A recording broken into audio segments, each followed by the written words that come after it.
সর্দার একটা সুন্দর মেয়ে ধরে নিয়েছি। এবার আসবে আসল মজা। নাচ বাসন্তী নাচ। খেপা হচ্ছে তো নিজে ডায়লগ মারছে।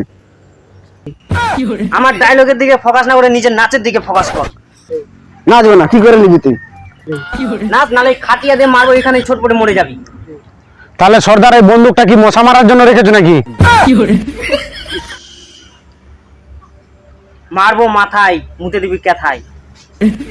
নাচ বাসন্তী নাচ। নাচ রে নাচ নাচ, নাচ রে নাচ, নাচ রে নাচ।